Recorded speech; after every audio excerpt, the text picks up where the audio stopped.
Hi, this is Dave with the Let Me Tell You Why You're Wrong podcast. On the evening we recorded the following podcast, we had some technical difficulties. We lost Matt to a flood, and our guest's audio file was corrupted.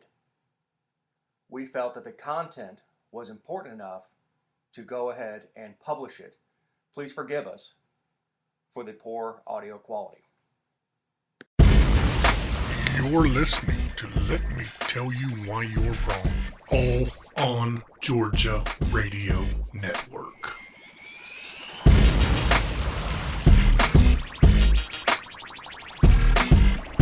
Welcome to your favorite hour of the week, the Let Me Tell You Why You're Wrong podcast, episode 34.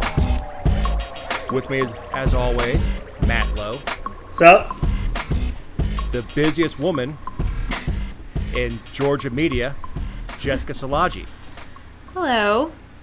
And we have a special guest, Alison Feliciano, candidate for House District 19. Good evening. Welcome. Thank you. Thank you so much. Thanks for being here. Thanks for having me. Yeah. How was everybody's week? Busy. Good. Just bracing for the hurricane. Bracing for the hurricane. Now everybody knows what day we're recording on. That came last week. Hopefully I'm still here when this airs. Yes. Right. Allison, you've been busy knocking on doors, spreading the Knocking word. on doors, shaking hands, kissing the babies, waving signs, all of that. It's been a bunch of fun. Are you having fun with it? You know what? I am. I mean, there are the moments when I get, flip the bird and cursed at and things like that. That doesn't seem so much fun, but I just have to laugh, and I just yell back, I love you too, whether you like it or not. Right. So, I mean, with anything, just because the body begins to break down, you get tired, but I'm still very, very excited. Well, we're excited to talk about your campaign, but Dave has some headlining topics for us to kind of break the ice with. So. Well, the first story, the city made trick-or-treating illegal for anyone over the age of 12. Boo. And this is this story is by one of my favorite writers, Kat Temp, especially from the libertarian standpoint. Matt, as a father of 15 kids, when do you cut them off from trick-or-treating? I don't. Well, I guess that's how you feed them that day. Right? Yeah. No, man, I don't know. There's so many other things that a kid could be out doing that, man, if they want to, dress up in a silly costume and go knock on doors and get some candy, that's probably better than keying my car or egging my house or rolling my yard or, stealing my TV, whatever. I mean, I can think of 100 other things that they could do that would just be worse. So let them trick or treat. Well, Jessica, as our millennial, do your people ever go outside anymore at all? I don't think so. I think most everyone I think we're supposed to do order candy by an app and have it delivered. I think that's the new thing. But Right, in all Amazon. seriousness, this is so ridiculous. And, I think kids age out of trick-or-treating anyway. So, and it's not that many years after 12 or 13. So what's the big deal? Right. I mean, I think I stopped trick-or-treating in 6th grade. And then my friends started having parties, or there were get-togethers at school, or whatever sport we were doing. And there were other activities. But if a kid wants to be a kid for one more year, I mean, let them be Absolutely. kids. And Allison, is this really the best use of government time? No. You know what? I think it's actually ridiculous. My children are older, 18 and 22, so I have a different perspective. But I just feel like, just kind of what Jessica just said, is you're only a kid, at least in my perspective, for 18 years. And, once you have to start doing this adulting thing, it's not always so much fun. So, I mean, go and fix some infrastructure, go and do some, fight real crime and let the kids get some, for goodness sake.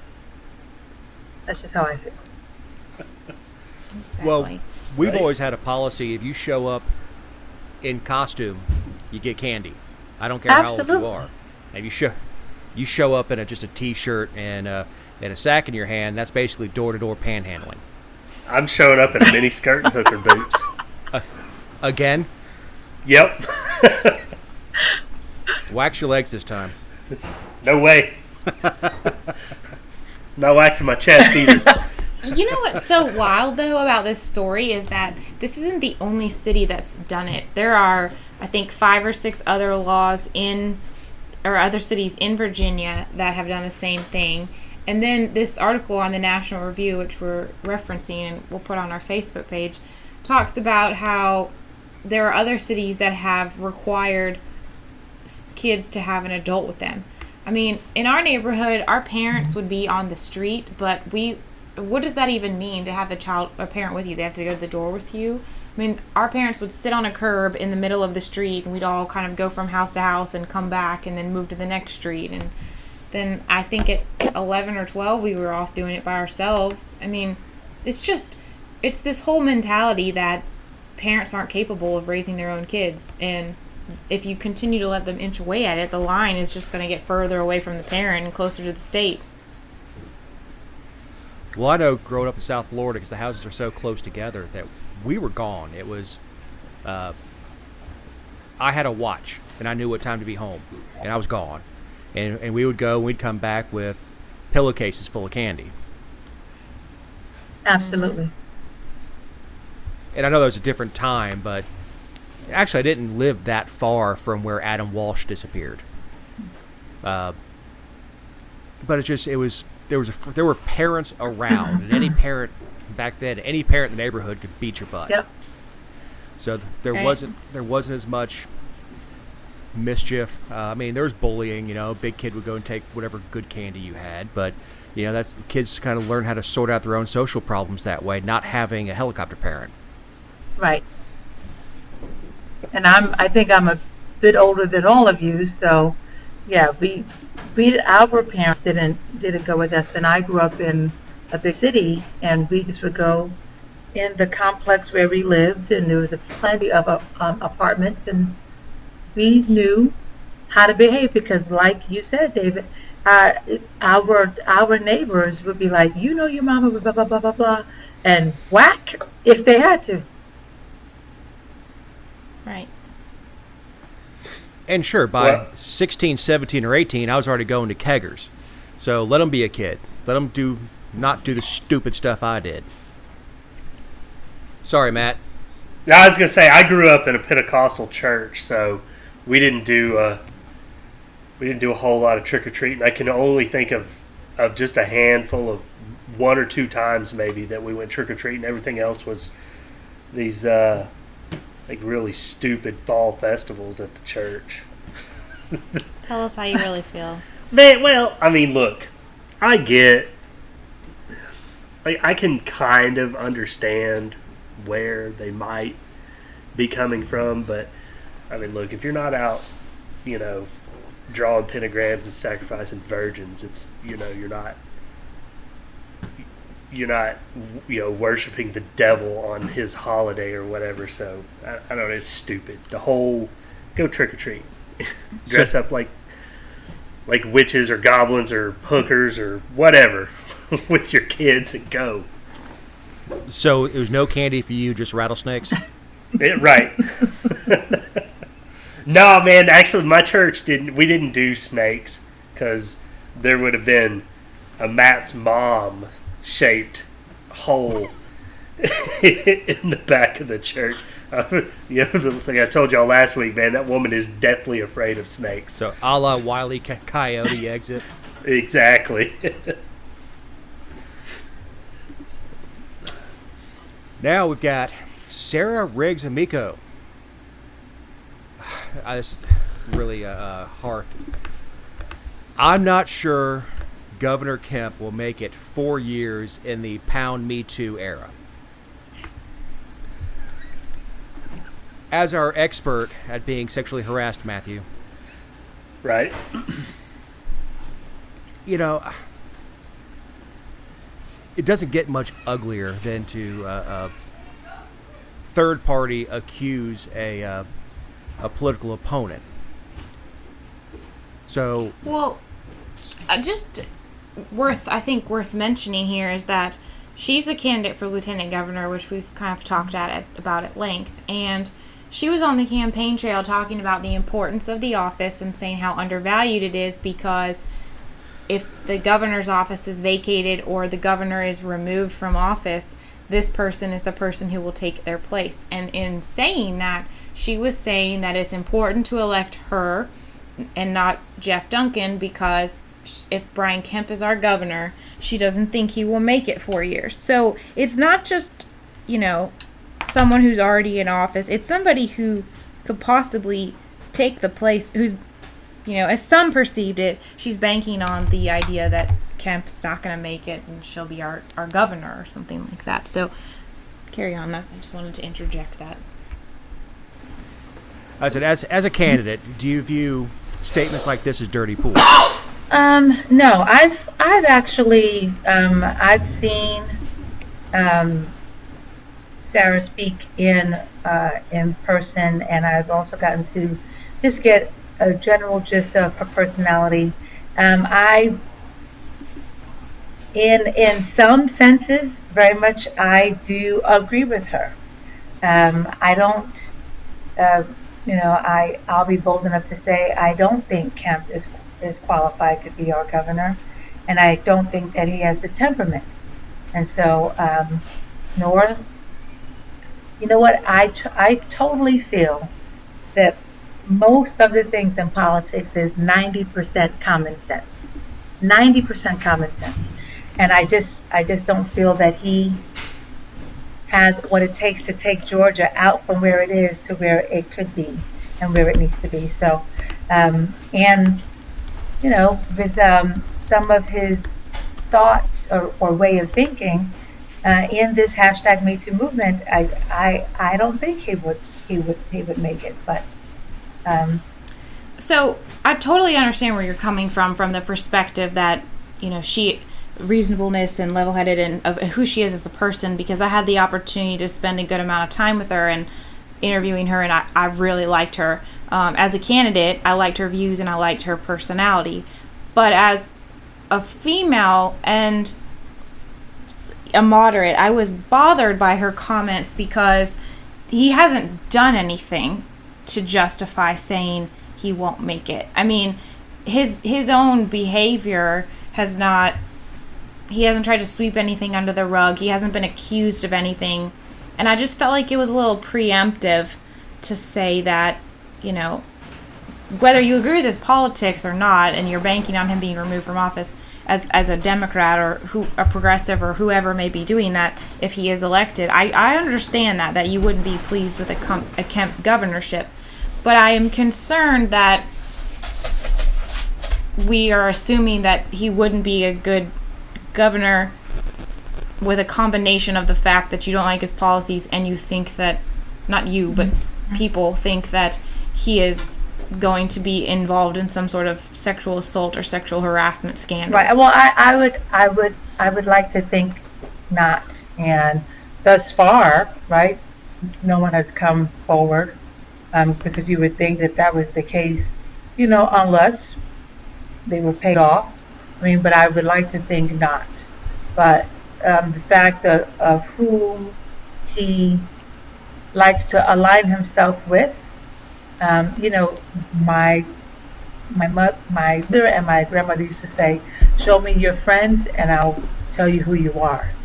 And so, who you align yourself with tells me a lot of what your mind character is. Are you referring to President Trump?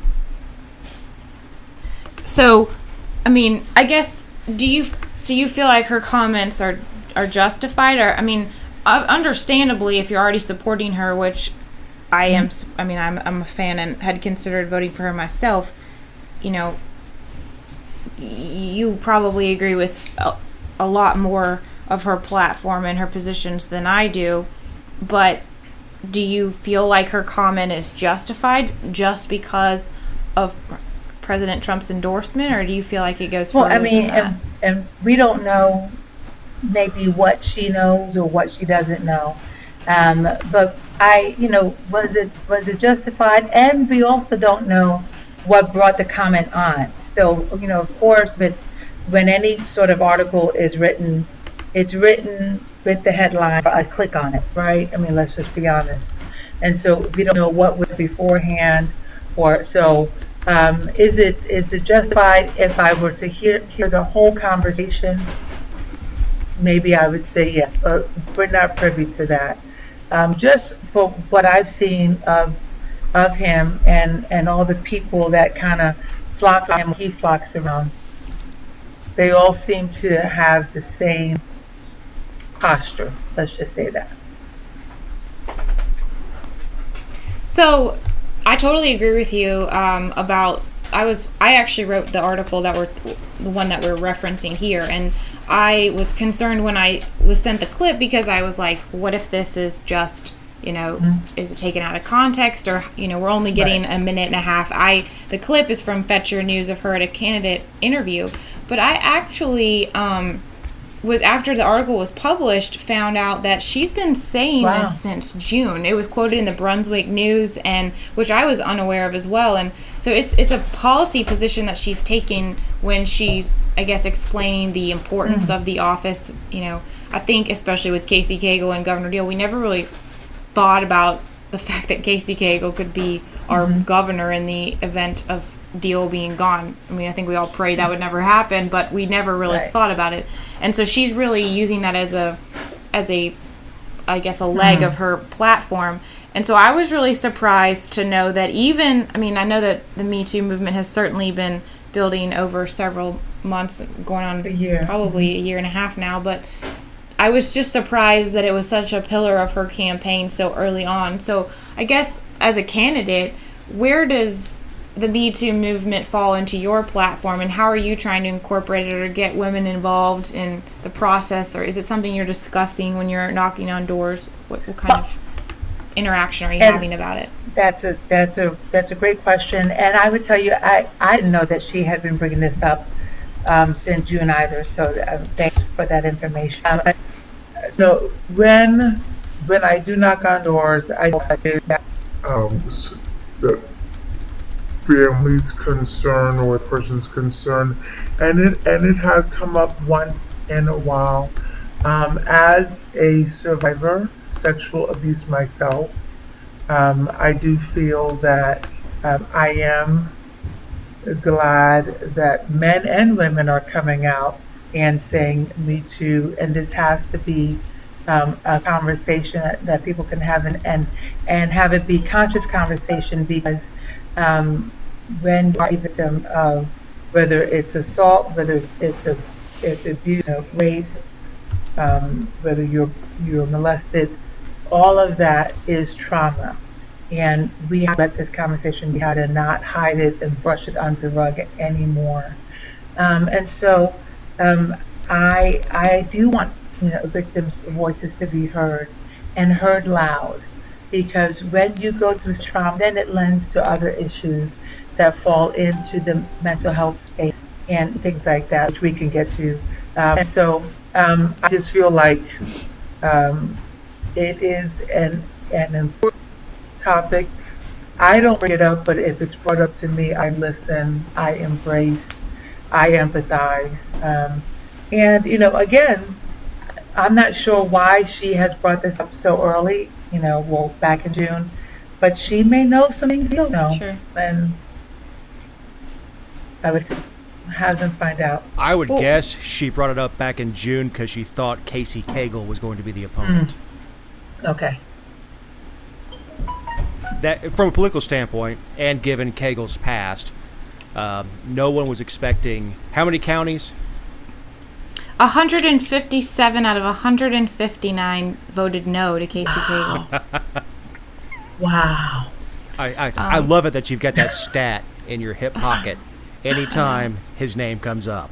We have only a few more months to really hammer him while he's a public figure. Well, it's worth every minute.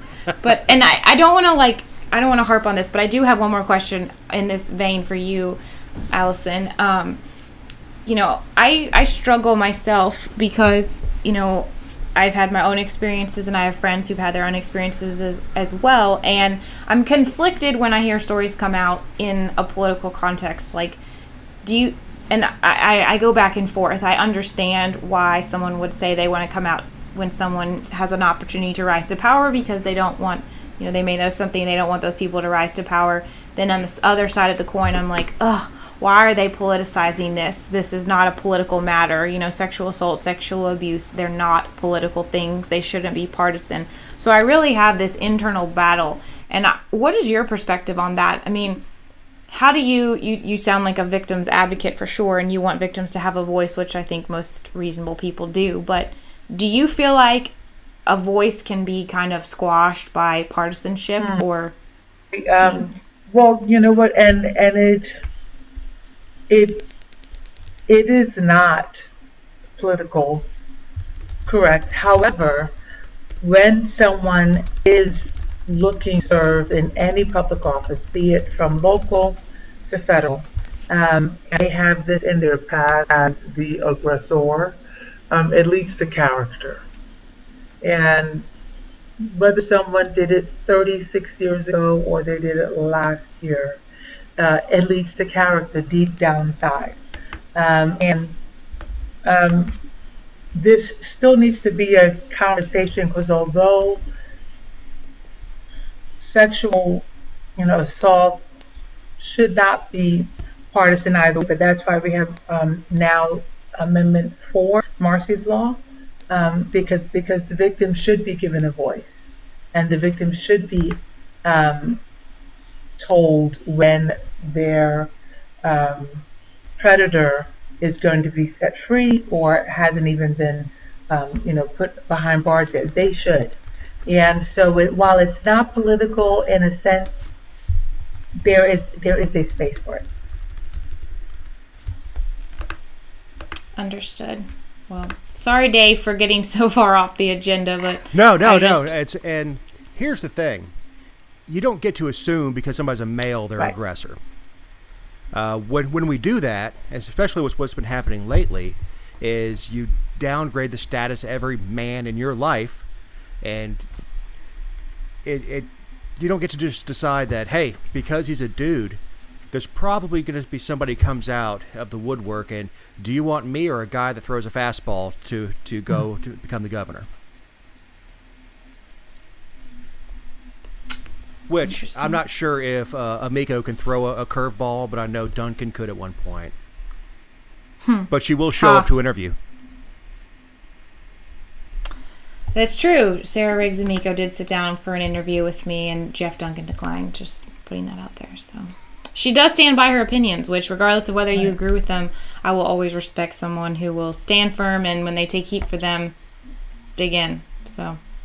Sure, and I just wish it could stay issues-based. Now, I'm not defending Kemp, other than I was an ABC guy, anybody but Cagle. And I have no idea. But the fact that I have no idea gives him a presumption of innocence that Amico's not giving him.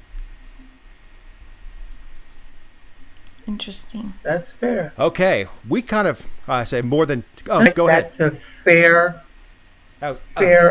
comment to make. Well, we're going to continue on from a story we more than touched on because I can't shut my mouth last week.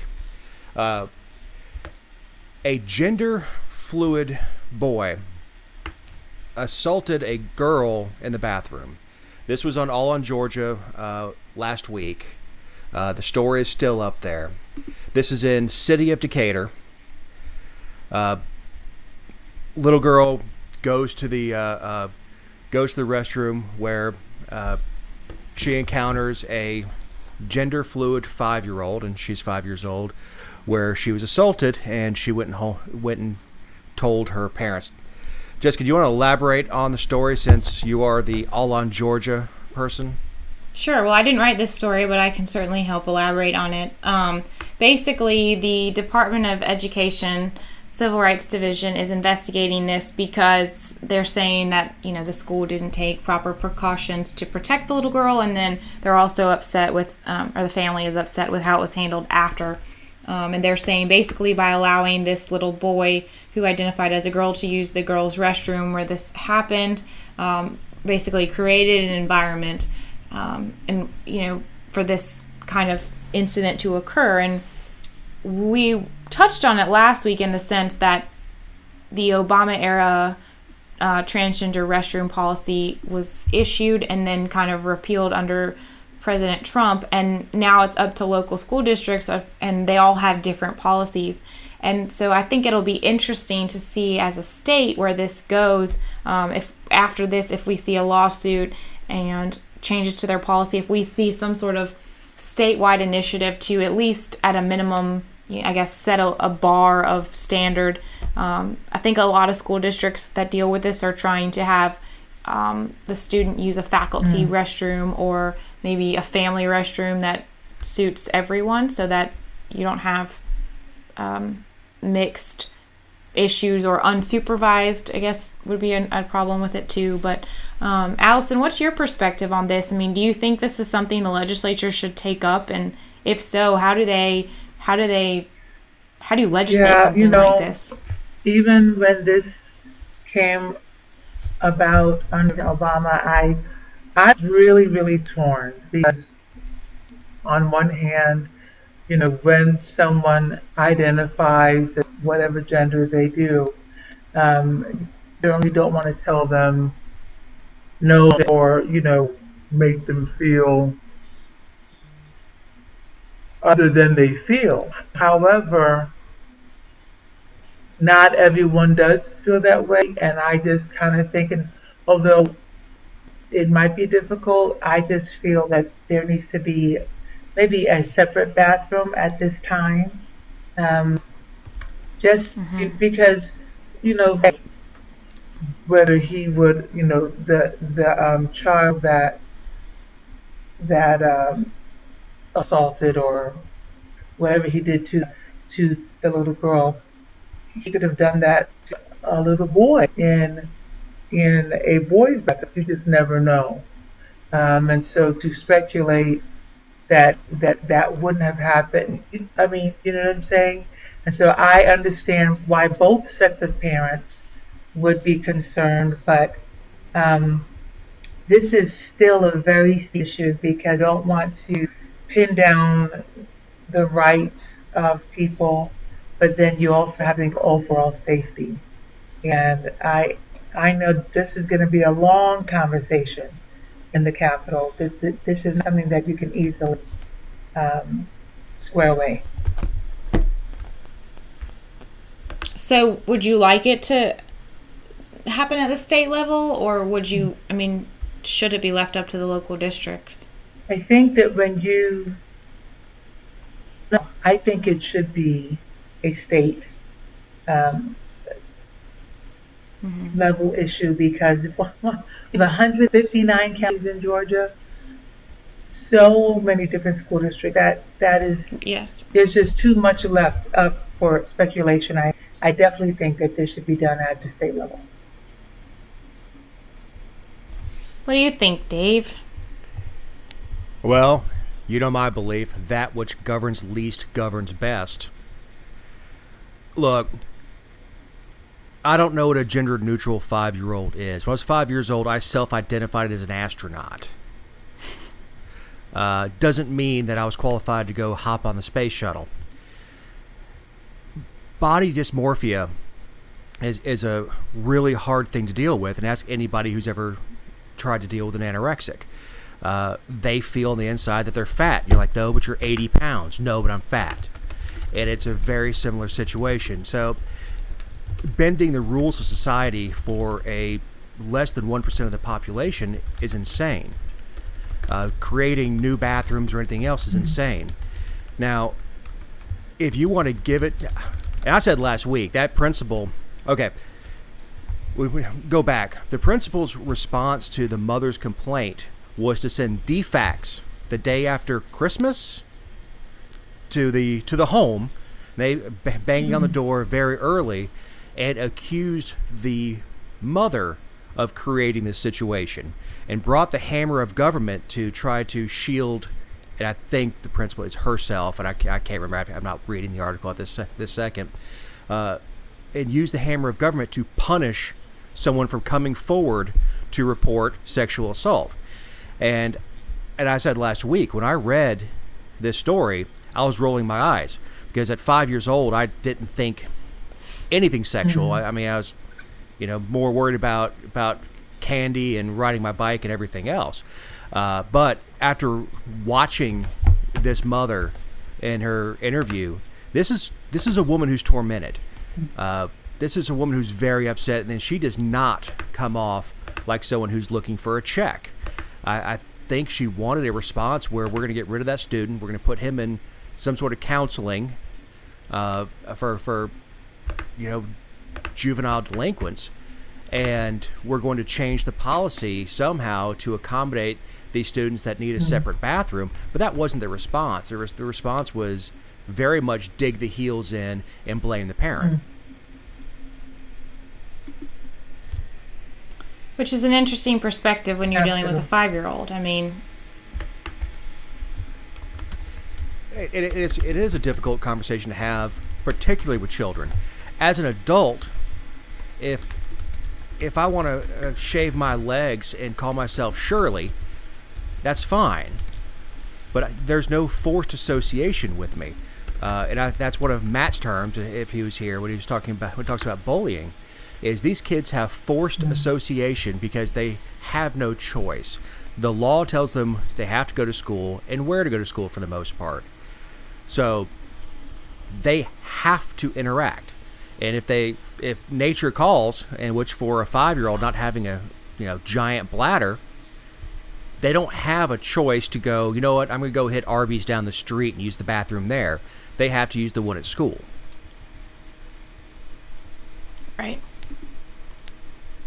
It definitely complicates it, at school. I think private businesses almost have it easier in this sense because they can they've adjusted so easily. They just put in single restroom stalls, and that kind of handled most of the problems, I think. But schools, you've got funding problems, you've got demographic problems where some things are tolerated better than others, and it's one that I don't know how to best handle it, but if it's going to be handled, I do believe that it should be handled, I think, at the state level at this point. Just otherwise, we're going to just see lawsuit after lawsuit. But do away with public schools, let private schools, and as a parent, you can decide to go to send your kids to the school with a policy that matches your values.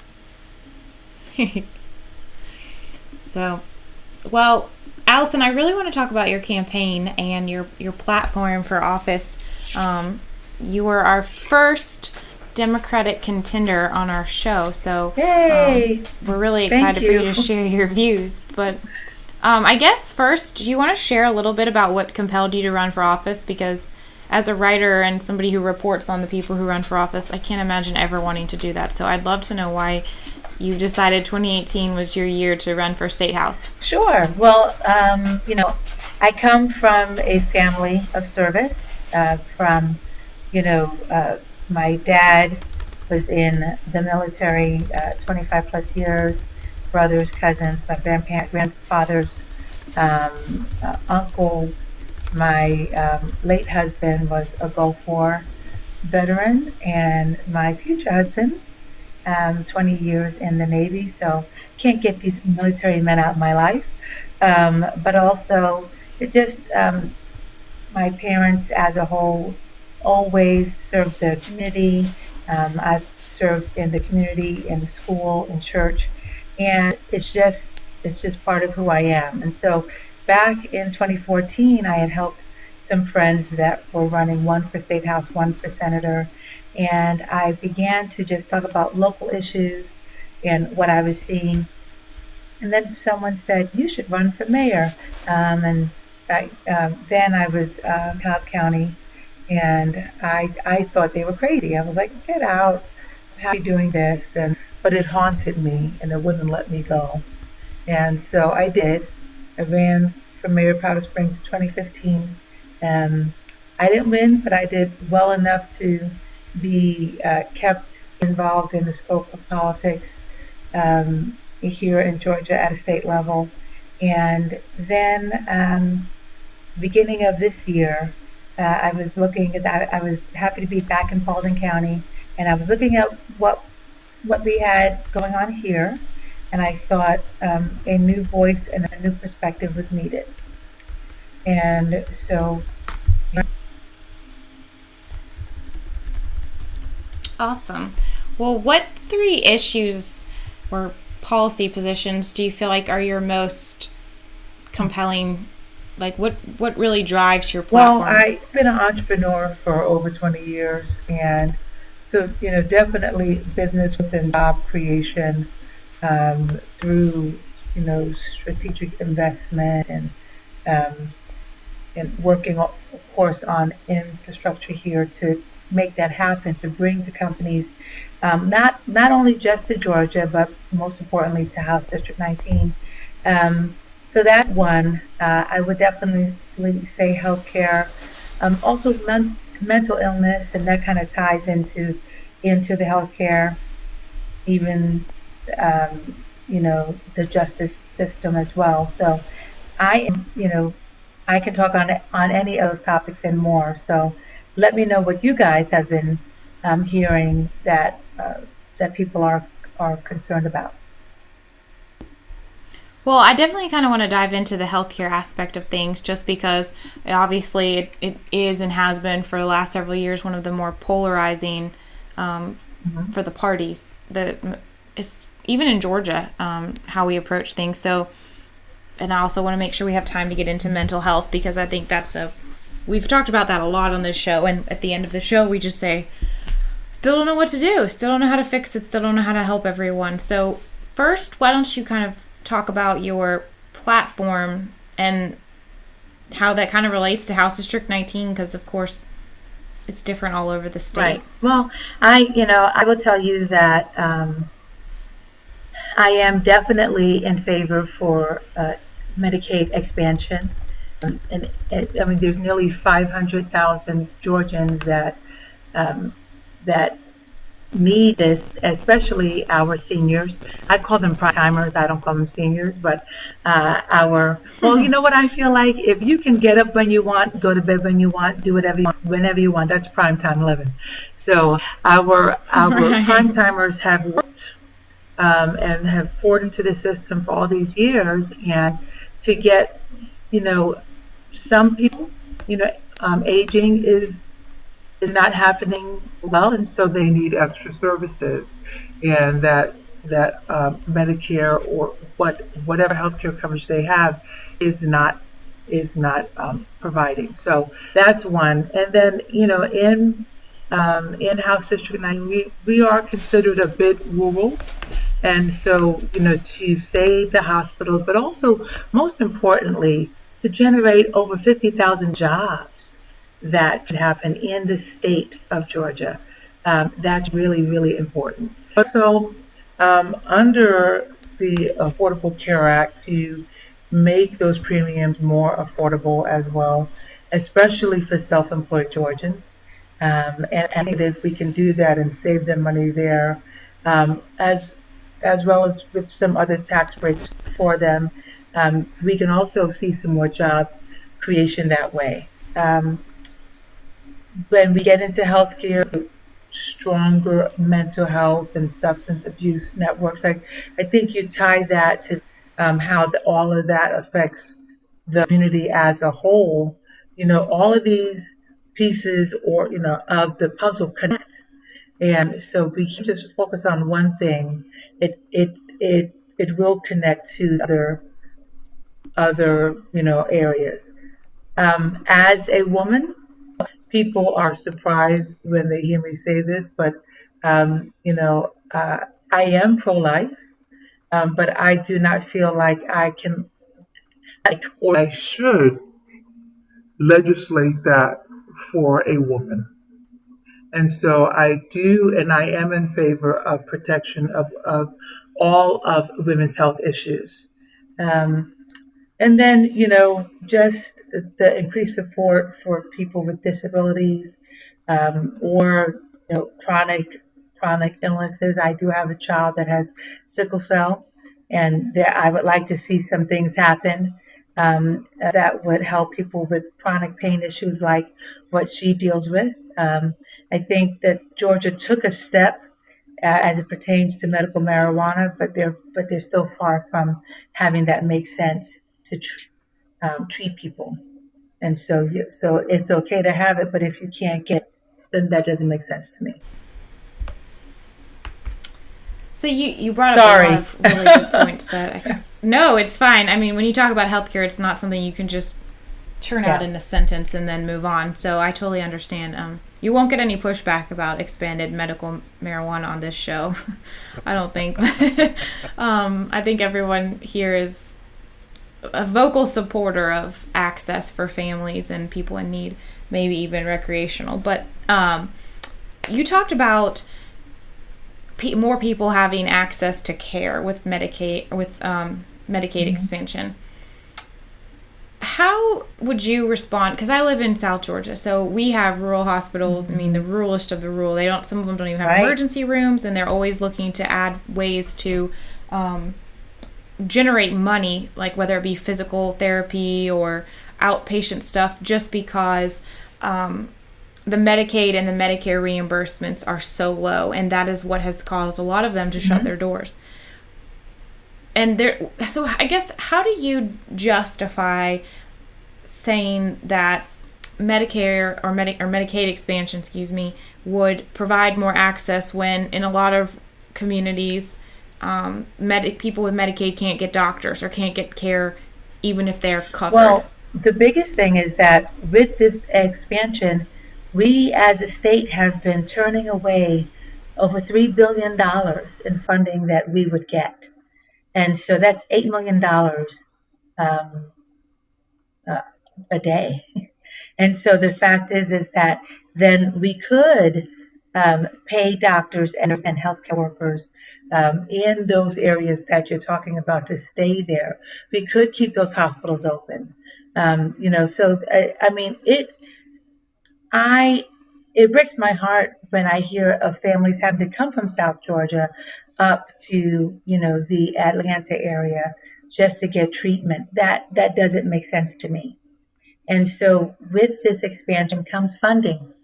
So the funding then would open those doors of care from, your primary care doctors to the cares of, whether it's cardiac or pulmonary or oncology.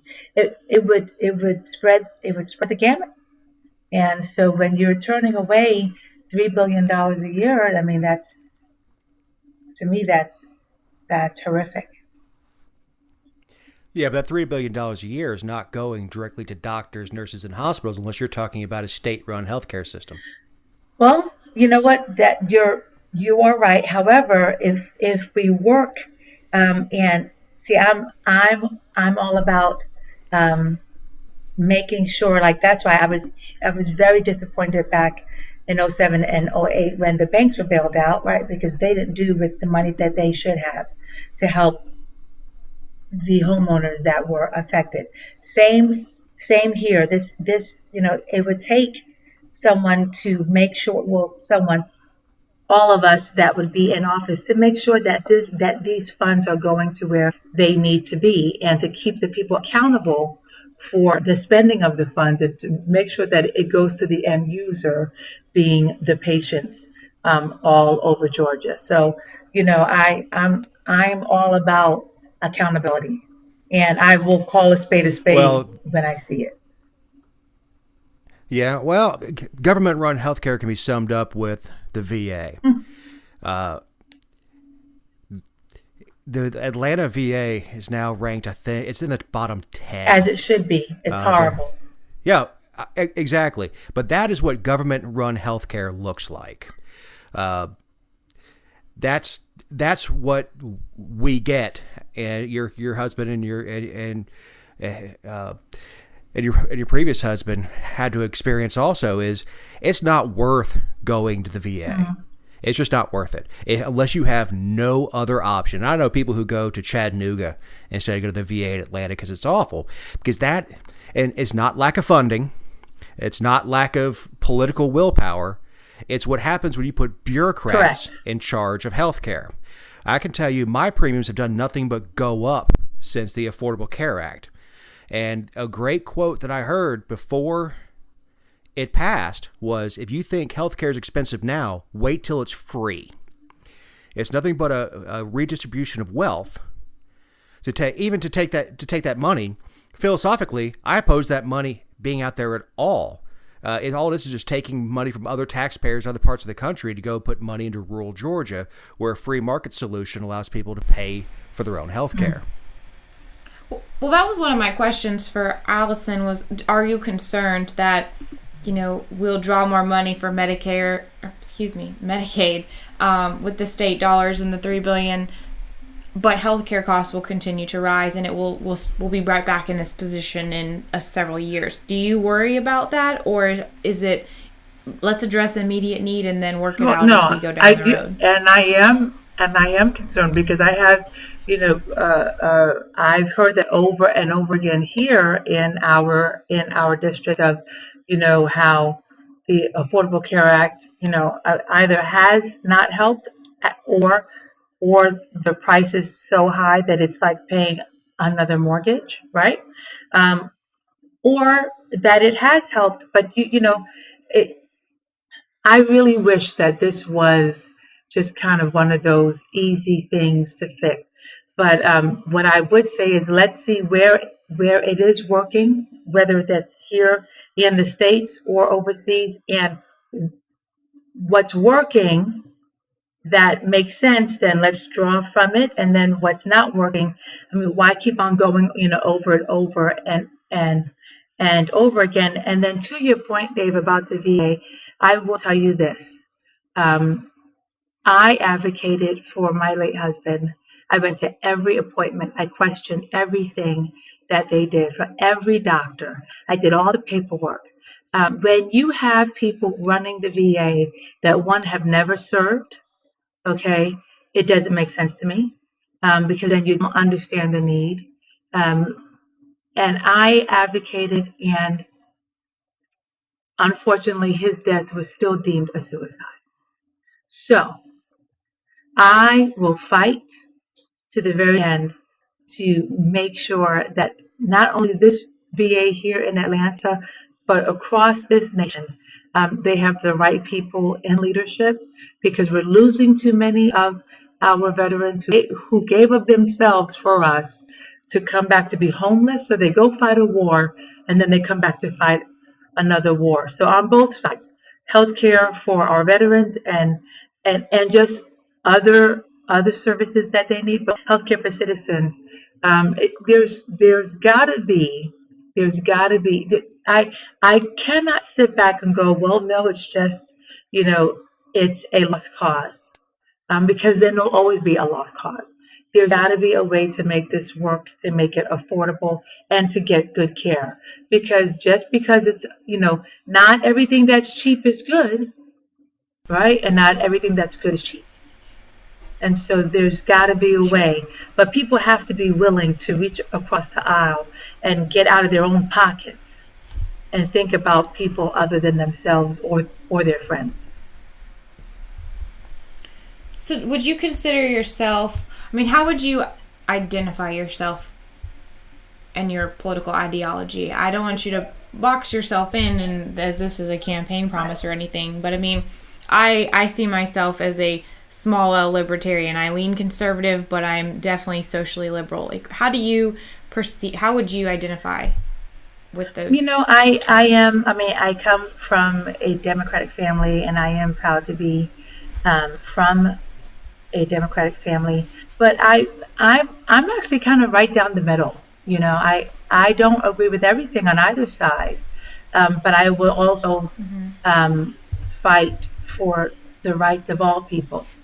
And, just like I told someone the other day who was, kind of wagging her finger at me, or her and her husband, because I am a Democrat, and, Democrats are largely pro-choice. And she was like, abortion is wrong. And I mean, she just was really, they were coming at me.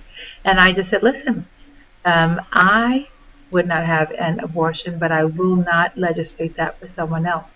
I said, but it's the same, in the same vein you want me to fight for you, against the notion that because this one person chose to kill whatever X amount of people with that assault rifle, that all guns should go away. And I don't agree with that either. I do believe that we all have the right to, have guns, and I just think that there should be common sense laws that go with that.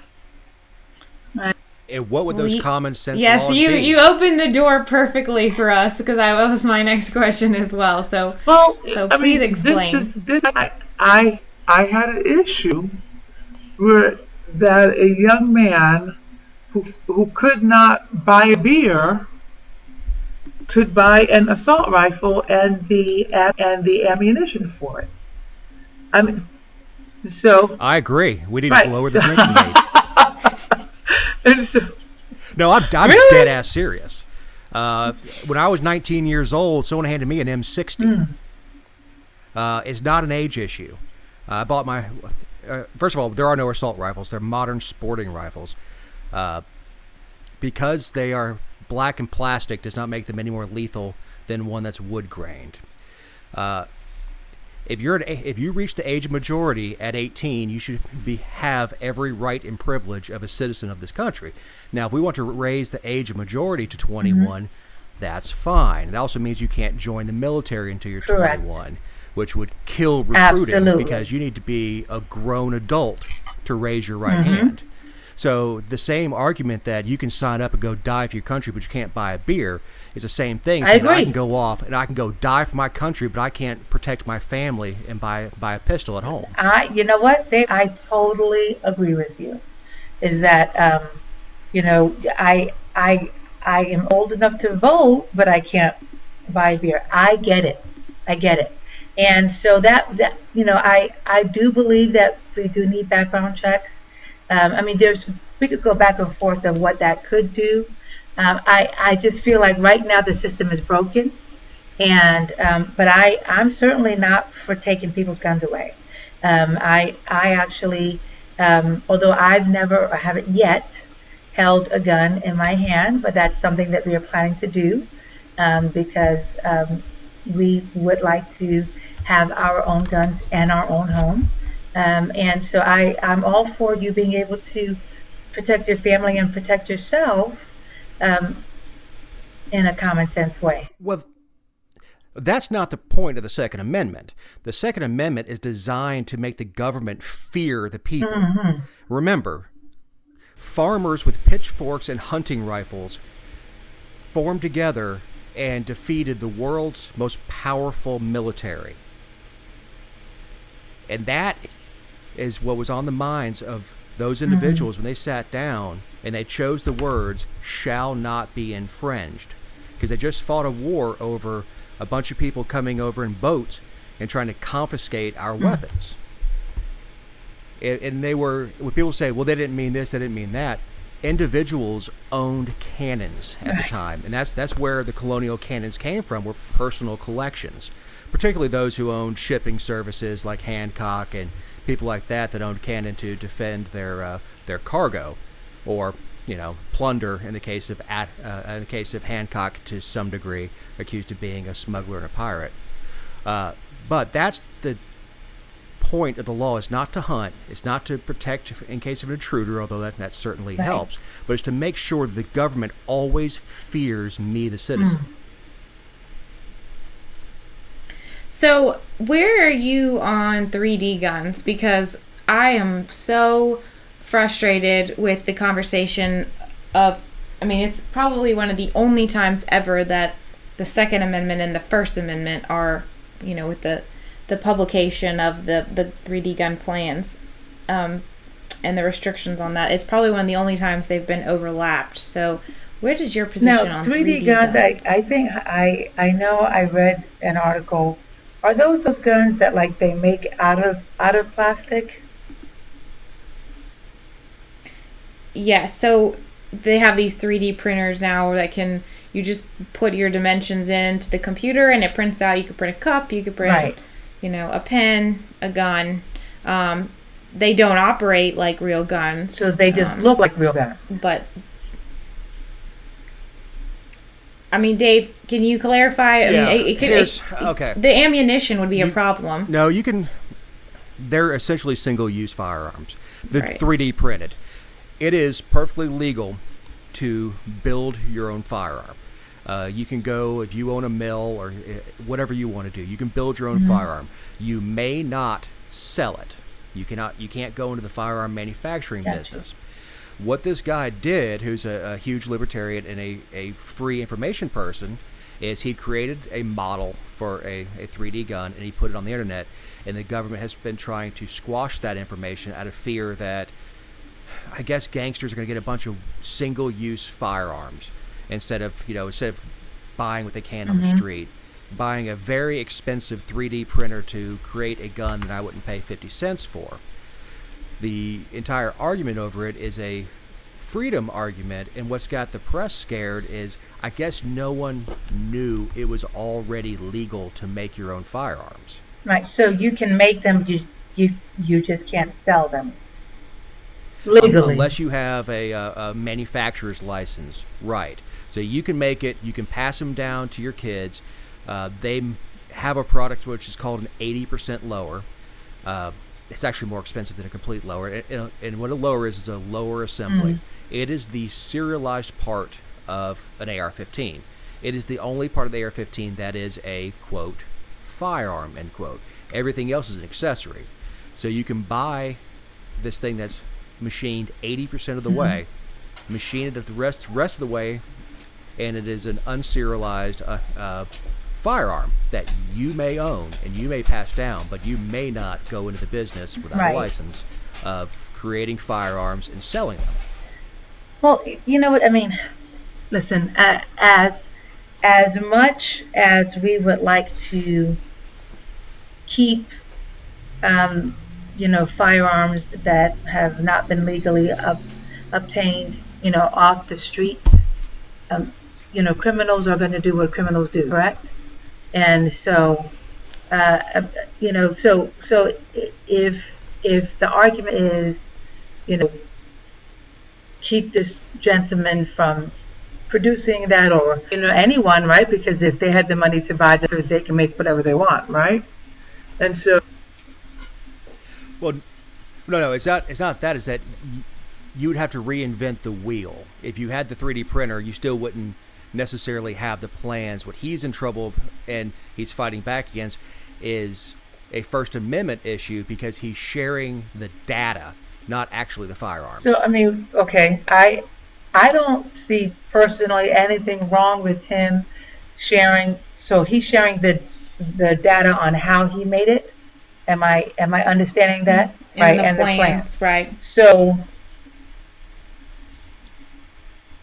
if I come up with some, I don't know, and it's going to sound silly because I'm trying to use an example, but if I come up with some new profound recipe for beef stroganoff and I share it on the internet, and because Martha Stewart doesn't, I mean, when, to me, when will it stop? And that's just kind of how I feel about, not always legislating anything for people that you may deem that's wrong, because then you tell me I can't dye my hair because I'm 49, I should let my grays show. Not so much. I can't get a tattoo. I can't. When does it stop?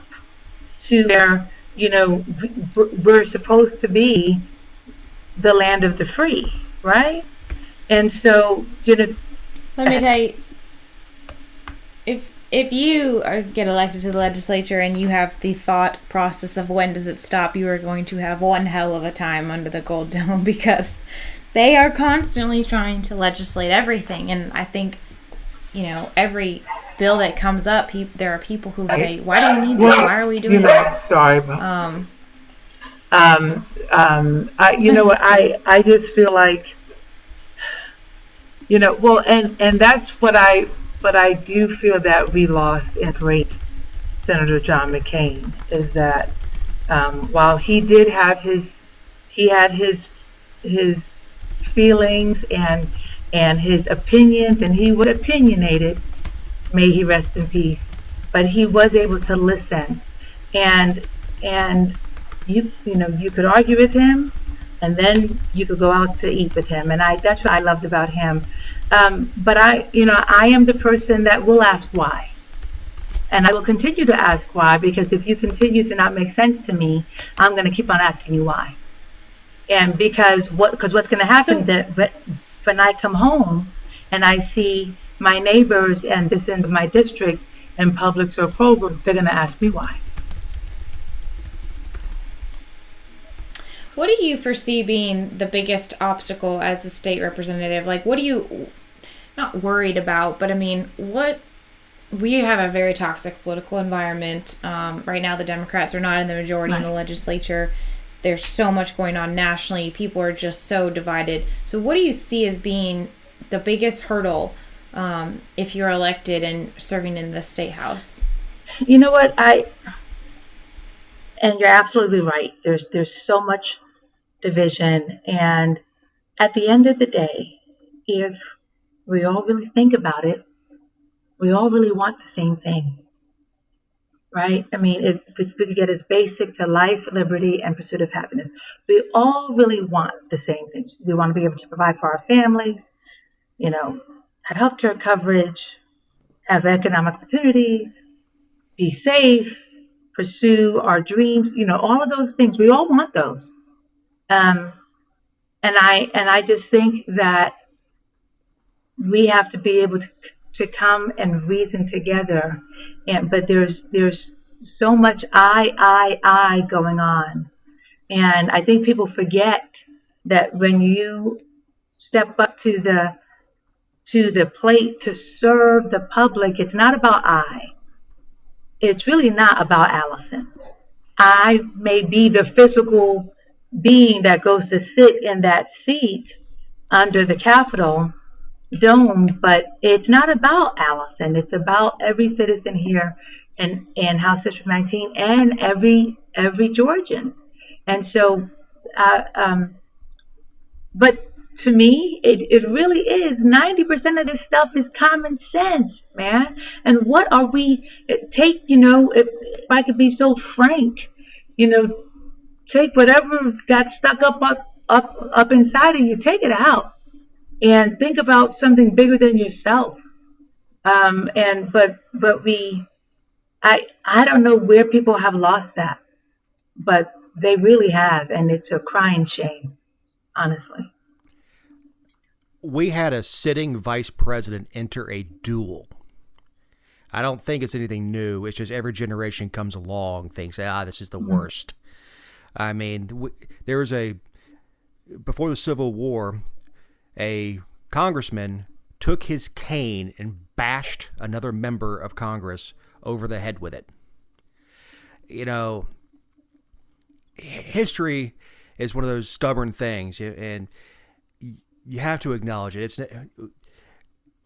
When we say we're more divisive than ever, we literally went to war with each other and killed hundreds of thousands. It's not as bad as people would have you believe. The American blood has been shed on our soil over political differences, and it's not that bad.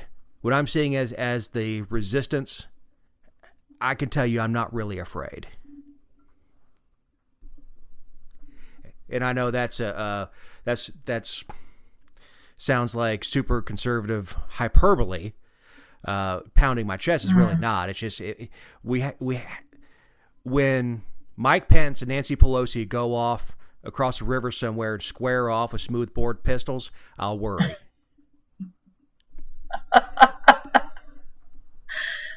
You know what? Makes a lot of sense, Dave. Well, closing thoughts. Alison, you're the guest.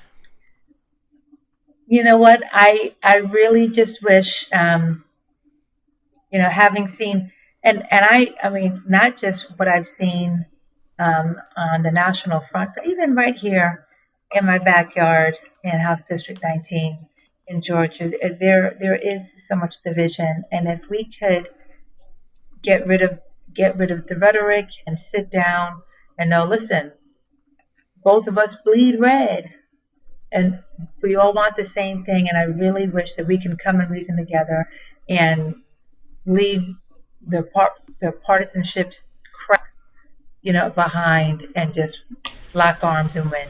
So thank you guys so much for having me here tonight. Well, thank you for coming. We loved hearing your perspectives and you sharing your beliefs and why you hold those beliefs. So thank you. Jessica, your parting wisdom? My parting wisdom. See how reasonable people can have conversations when they differ politically. Look at this. Look at this podcast setting an example for the world. Be quiet. Don't tell me what to do. So, unfortunately, Matt didn't get to offer any closing thoughts because his house flooded as the podcast happened. So, but hopefully he will get that fixed and without too much damage. And we will all look forward to hearing how the forum went. Yes, he has a forum, the public land forum. Will be well and over with by the time we have our next episode. So, well, I want to tell you guys, October 24th, there will be a candidate forum held in Dallas, Georgia at Oasis Family Church, 7 p.m. So maybe one of you guys can come out and cover it and bring it to your podcast community. Awesome. I thought you were going to say Oasis Good Time.